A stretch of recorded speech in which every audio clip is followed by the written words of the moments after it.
আমি রুমে যাবো না আব্বা, রুমে গেলে পিড়াই, আবার যদি চিল্লাই তাহলে আরো পিড়াই। বাপের মান সম্মানের দিকে লক্ষ্য রেখে তুই যা, তুই পিটান খা। ভুল করে যদি আমারে পিঠায় ইজ্জত থাকবো না। যা বাবা যা। এত দেরি হলো কেন? না মানে ভাইয়া ওই কলেজ ছুটির পরে আমার বান্ধবীর বাড়িতে গেছিলাম নোট আনার লেগা। তুমি তোমার জামাই এইভাবে শাস্তি দিতেছো, এটা কি ঠিক হইতাছে? অনেক ভালোভাবে ঠিক হইতেছে, কারণ জামাই যদি চরিত্র খারাপ থাকে তাহলে তার শাসন করার দায়িত্ব হলো বোর। তোমার কোনোদিন হারায় যেতে দিব না। ওই যে একটা কথায় আছে না, স্বামীর পায়ের নিচে স্ত্রীর বেহেশত। কথাটা সত্যি কিনা জানি না, তো আমি তোমার কাছ থেকে সেই বেহেশত নিতে চাই। ফাতেমা, আয় ফাতেমা, হ্যাঁ ফাতেমা, কি ব্যাপার? এদিকে আয়। এই নে, দেখ কি লেখা আছে, দেখ ও। তুমি আমার সাথে এইভাবে কথা বলতেছো কেন? কি এমন হয়েছে? কি লেখা আছে এই রিপোর্টে? দেখ ভালো মতো রিপোর্টটা দেখ কি লেখা আছে, দেখা বাসাতে বেরো যা। এইরকম আচরণ করতেছো কেন? এই রিপোর্টে কি লেখা আছে? আগে তো কোনোদিন আমার সাথে এরকম আচরণ করো নাই তুমি। আগে কোনোদিন কোনো কিছু ঘটে নাই, তাই ব্যবহারটাও বাস নাই। এখন করছে, তাই আমি বলতে বাধ্য হইতেছি। শোন, আল্লাহর খেলা বড় খেলা। আল্লাহর মায়ের দুনিয়ার ভাই, আল্লাহ দেখাই দিছে তুই মা হওয়ার যোগ্যই না।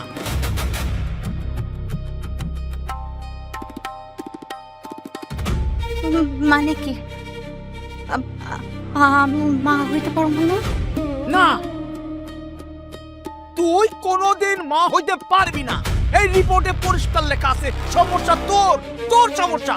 তুই দিন রাত আমার ছোট করে কথা কস নাই, আমার ছোট করছস, আমার অপমান করছস, মানুষের সামনে আমার ছোট দেখাইছস। আজকে আল্লাহ দেখাই দিছে সমস্যা তোর ভিতরে। এই বাড়িতে একটা বাচ্চা আসতেছিল, একটা নিষ্পাপ বাচ্চা, তুই সেই বাচ্চা নষ্ট করলে পাগল হয়ে গেছিলি। শোন, তুই দিন রাত করছিলি না যে আমার লগে সংসার করবি না, আজকে আমি কইলাম তোর লগে সংসার করব না, তোর আমি তালাক দিব। মা তুই তালাক দিবি মানে? এই তুই কেমন সোনার সংসারটা, এরকম সুখের সংসারটা ভেঙে দিবি? বিয়ে শোনার সংসার কোন দিক দিয়ে সুখের সংসার? এখানে কোনো সুখ নাই, কোনো সুখ নাই চাচি।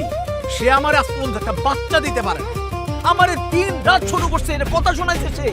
অথচ সমস্যা কিন্তু তার, সে নিজের সমস্যা ঢাইকা আমারে ছোট করছে।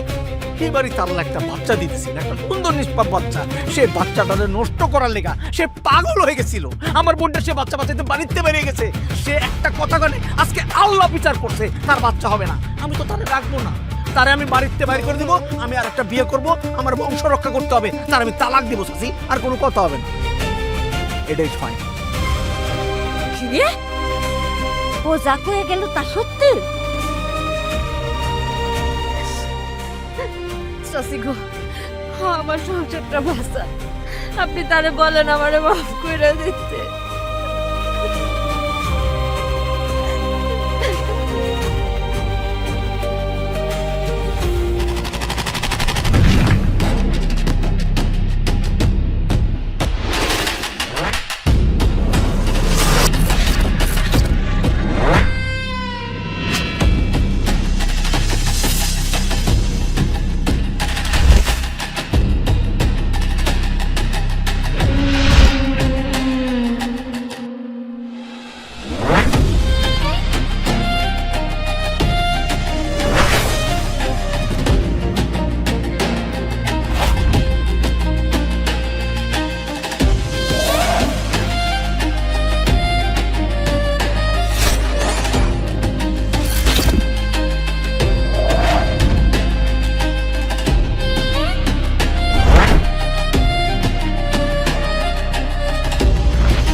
এই এই আপনি কি করতেছেন? এভাবে গলা ধরে দিতেছেন কে? আরে খুলেন, কি করতেছেন এইসব? তুমি তুমি এইভাবে গলায় ধরে দিতেছো কেন? কারণ আমার মরা ছাড়া কোনো উপায় নেই। উপায় নাই মানে? উপায় নাই মানে আমি তোমার জন্য মরতেছি। আরে ঘটনা কি সেটা তো খুইলা কইবা। আমি তোমার জন্য আমার সংসার ছেড়ে তোমার কাছে চলে এসেছিলাম। তুমি আমার মাইনা নিলা না, আমার সাথে বেইমানি করলা। আমি আবার আমার ওই স্বামীর ঘরে ফিরে গেছিলাম, কিন্তু সেও আমার মাইনা নেয় নাই, কারণ আমি তার সাথে বেইমানি করছি। কয়েকদিন রাস্তায় রাস্তায় ঘুরলাম, কোনো উপায় হলো না। শেষে ভাই ভাবের কাছে গেছিলাম, তাদের অত্যাচারে আমি আর টিকতে পারতাছি না, তাই আমি সিদ্ধান্ত নিছি আমি গলায় দড়ি দিয়ে মরমু। আরে তুমি কি সব উল্টা পাল্টা করতেছো? কলা ধরে দিবা কেন তুমি? তুমি আমার স্বপ্ন দেখাও নাই, কও নাই আমারে নিয়ে সংসার করবা। সেটা তো কইছিলাম, কিন্তু সেটা ভুলে কইছিলাম। ভুলে গেছিলা? আমার যে মিথ্যা স্বপ্ন দেখাইছো না, এখন বুঝবা আমি মরমু আর তুমি জেলের ভাত খাইবা, সারা জীবন জেলে পচবা। কি কইতাছো? আমি জেলের ভাত খাবো মানে? কি উল্টা পাল্টা কইতাছো? না, এগুলো তুমি করতে পারো না। আমি উল্টা পাল্টা কইতাছি? এখন আমার কথা উল্টা পাল্টা মনে হইতাছে? যখন আমি মরমু না, তখন বুঝবা সারা জীবন তুমি জেলের ভাত খাবা, সারা জীবন জেলে পচবা। আমার কথাটা বোঝার চেষ্টা করো, তুমি এটা করতে পারো না। তুমি এরকম এমন কিছু করতে পারো না যেটা আমি বিপদে পড়ি। তুমি এটা কিছু করো না। তুমি আমার কথাটা শোনো, আমার কথাটা শোনো। না। তুমি তুমি তুমি এই সিদ্ধান্ত নিও না। হ্যাঁ, সব ঠিক হয়ে যাবে। আমার কথাটা বুঝো। আমি মরমু আরে আর তোরে না না, তুমি তুমি মরবা না। না না, তুমি এই কাজ করবা না। তুমি আমার কথাটা শোনো। ছাড়ো আমারে। আমার বুঝো, আমার কথাটা বুঝো। তুমি তুমি তুমি এটা করো না। শোনো না, ঠান্ডা মাথায় শোনো। শোনো না, ছাড়ো। তুমি এটা করো না। তুমি মরো না, মরো না। এই কই যেতেছো? দাঁড়াও না, দাঁড়াও, দাঁড়াও না। কি ব্যাপার? তুমি কি এখন স্বপ্ন আকাম কুকাম শুরু করছো? হ্যাঁ, জীবনে এত পাপ করছো, এত পাপ করছো, পাপে তোমাকে ঘুমাইতেও দিচ্ছে না। তাকাও আমার দিকে। আল্লাহ মানুষকে ছাড় দেয়, ছেড়ে দেয় না। সব পাপ বন্ধ করো, না হলে কোনো কিছুতে তুমি শান্তি পাবা না। আচ্ছা বলো, তোমাকে কি স্বপ্নে দেখছো? বলো। কি হলো? চুপ করে আছো কেন? তাকাও আমার দিকে, তাকাও, তাকাও। তুমি নিজে গলায় দড়ি দিয়ে মারা গেছো, নাকি অন্য কোনো মেয়ে গলায় দড়ি দিয়ে মারা গেছে? কি দেখছো স্বপ্নে? সত্যি কথা বলো। শোনো, আজকের পর থেকে যদি কোনো মেয়ে তোমার ব্যাপারে আমার কাছে বিচার নিয়ে আসে, সেই দিনই হবে তোমার জন্য শেষ দিন। কথাটা ভালোভাবে মাথায় ঢুকায় না। বুঝতে পারছো আমি কি বলছি? বুঝতে পারছো?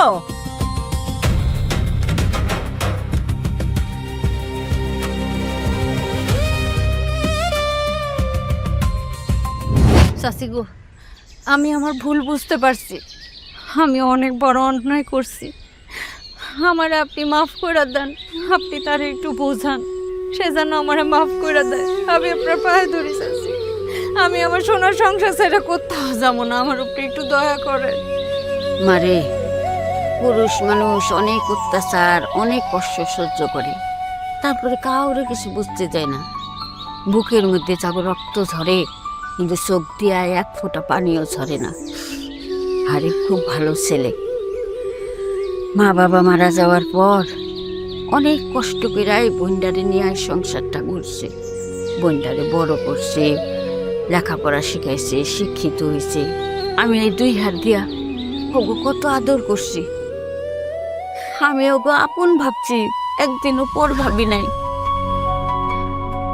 এই যে তোরা এত কিছু দেশ আমারে, কেন দেশ? আমি কি এই সংসারে কেউ না? আমি কি বাইরের কেউ? তাইলে এত কষ্টর মনে এটা আমারে কেন জানতে দেশ নাই? চাচি, লোক লজ্জার ভয়ে আমার সব দোষ আমার। ওর নিষ্পাপ বাচ্চাটারে আমি জারজ সন্তান বলছি। দেখেন চাচি, আল্লাহর কি খেল, আমার আল্লাহ নিঃসন্তান করে দিছে। আমার নাকি কোনোদিন বাচ্চা হইব না। যেমনে পারেন সুমিরে খুঁজে বাইর করে আমার ওই বাচ্চাটা দেন, আমি ওরে আমার নিজের পরিচয় বড় করব। আমার তো সন্তান হইব না। মারে, ওই যে একটা কথা আছে না, যে সময়ের গান সময়ে গাইতে হয়, অসময়ে গাইলে কেউ শোনে না। সেই একই অবস্থা হয়েছে তোর। ওই সময় তুই ভুল করছ, এখন তুই ভুল বুঝতে পারছ, কিন্তু দেখ ও তোর কাছে নাই, ওই গেছে। হয়ে গেছে জানি না, ওর ভাই তো পাগলের মতো সারাদিন ওরে খুঁজে, কিন্তু কোথাও পাইতেছে না। আমার জন্য আপনি দোয়া করেন চাচি, আল্লাহ যেন আমার রক্ষা করে। তুই হতাশ হইস না, ওই যে উপরে একজন আল্লাহ আছে না, তিনি তার বান্দারে কখনোই নিরাশ করে না। তুই যখন তোর ভুল বুঝতে পারছ, তাহলে আল্লাহর কাছে মাপ চা, উনি নিশ্চয়ই তোরে মাফ করে দিব। চাচি থাক, আমি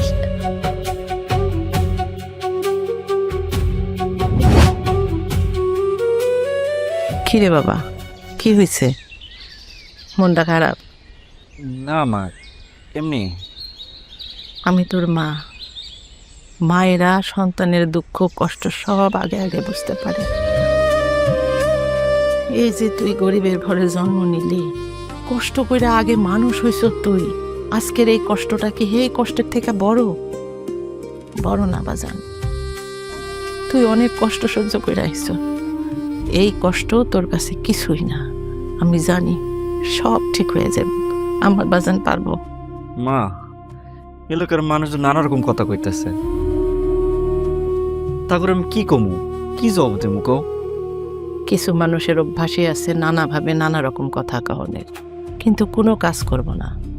আমরা যে কাজটা করতেছি সেটা কি খারাপ কাজ? খারাপ কাজ না। আমরা যে কাজটা করতেছি সেটা আল্লাহ আমাকে দিছে, আল্লাহ খুশি হইব এই কাজটা আমরা পূরণ করতে পারলে। তাইলে কি আম্মা আল্লাহ আম করে পরীক্ষা ফেলাইছে? আম লোক সুপ করে নিয়ে দুঃখ দিছে শুধুমাত্র? একটা কথা আছে না বাজান, দুঃখের পরে সুখ আসে। আমি আল্লাহর কাছে খালি বারবার করে মুনাজাত করে দোয়া করি, আল্লাহ আমার ছেলের কপাল থেকে যেন সব কষ্ট দুঃখ দূর করে দেয়। দেখিস সব কিছু ঠিক হয়ে যাইব। আচ্ছা মা, উনি কোথায়? কে? সুমি? হ্যাঁ। শরীরটা ভালো যেতেছে না, বিশ্রাম নিতেছে। তুমি একটু তার দিকে খেয়াল রাখো। খেয়াল তো রাখি বাজান, তো এটা ঠিক। মায়াটা কিন্তু অনেক ভালো, অনেক লক্ষ্মী। থাক তুই, ওই হাতের কাজ তো শেষ করে আসি। ওরে আল্লাহ রে, ব্যথা এবার লাগে না।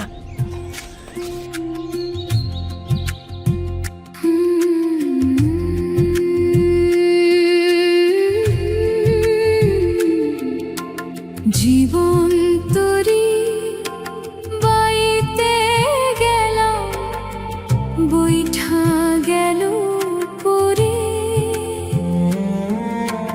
নদীর স্রোতে ভাসতে গেলাম, সে পথ গেল সরে।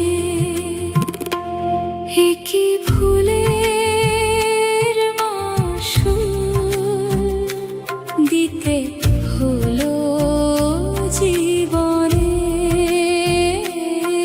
কি ভুলের মাসুল দিতে হলো জীবনে।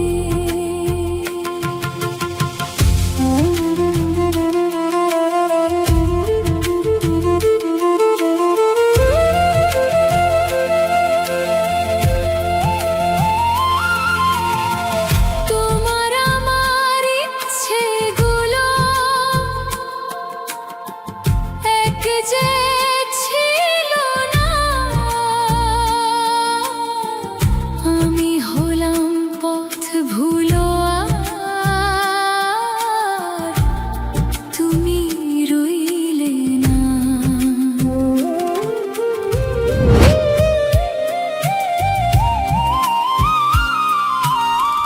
মা, আমার শাশুড়িকে ডেকে আসছি। মা, হঠাৎ করে আমার শাশুড়িকে আবার ডাকতে বললা কেন? শোন, আমি চলে যাচ্ছি, আমার অনেক কাজ পড়ে আছে, আর যদি কোনো অসুবিধা হয় আমাকে জানাবি, কোনো বিপদে পড়লেও জানাবি। কি বলো মা, তুমি এসে চলে যাবা? মা আর 2টা দিন থেকে যাও না। আমার তো থাকার ইচ্ছা ছিল, এত কাজ পড়ে আছে, কি করব বল, না গেলেও হয় না। কি ব্যাপার বৌমা, আমারে ডাকছো কেন, কিছু কইবা? আমি ডাকি দিতাম মা, মা ডাকছে। আসলে কি বেআইন, আমি চলে যাচ্ছি, আমার অনেক কাজ পড়ে আছে। আমি আমার মেয়েটাকে আপনার হাতে তুলে দিয়ে যাচ্ছি। আচ্ছা আচ্ছা, সে না হয় বুঝলাম, কিন্তু আপনি এখন যাইতেছেন কেন? ওই যে বললাম না, আমি না গেলে আমার কাজগুলো জমে আছে, করতে পারবো না, শেষ করতে পারবো না, এই জন্যই যেতে হবে। বেআইন সাহেবা, আমার একটি মাত্র মেয়ে, আমি ওকে অনেক আদর যত্নে বড় করেছি, তাই আমার মেয়েটা যাতে কোনো অযত্ন না হয়, ওকে একটু দেখে রাখবেন। বিয়ান সাহেব, আপনি তো জানেন আমারও তো একটা মাত্র সন্তান, আমারও তো কোনো মেয়ে নাই, তাই বৌমারে আমি কোনোদিন বউ হিসেবে দেখি নাই, আরে আমি আমার মেয়ের মতো করেই দেখি। আল্লাহ কাছে লাখ লাখ শুক্রিয়া যে আমি বৌমার মতন একটা মেয়ে পাইছি।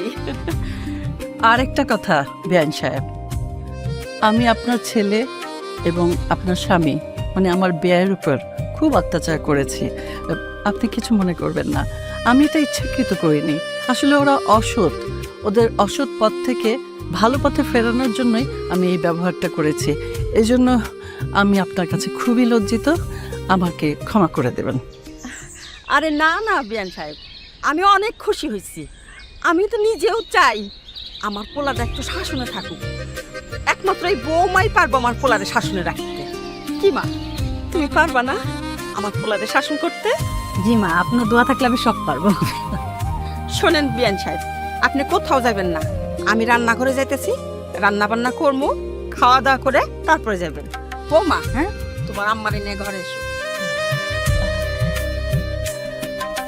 এই, তুই দাঁড়িয়ে আছিস কেন? আমি আবার কই যাব? কেন রান্নাঘরে যাবি? রান্নাঘরে গিয়ে আমি কি করবো? রান্নাঘরে গিয়ে মেয়েরা কি করে বলতো? শাশুড়ির সাথে হাত লাগায় রান্নার ব্যাপারে। তুই রান্না করবি শাশুড়ির সাথে এবং সেই রান্না আমি খাবো, কি হলো তো? তুই এবারে বউ, মেয়ে না। বলো মা, আমি রান্না করবো। হ্যাঁ তুই করবি। আচ্ছা ঠিক আছে, চলো ভিতরে চলো তুমি।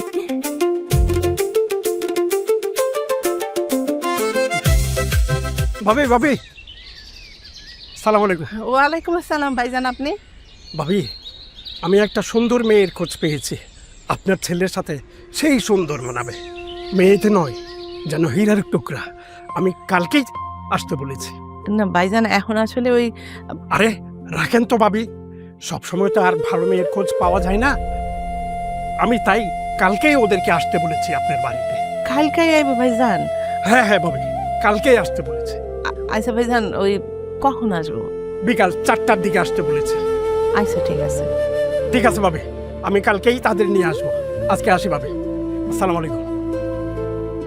তারা আসলে যদি সুমিরে নিয়ে আবার ঝামেলা হয়, এখন তো পেটটা আরো বোঝান যায়, পোলাটার আবার মন ভাঙবো। না না, তুহিন রে লাগবো, তুহিন রে খবর দেওয়ান লাগবো।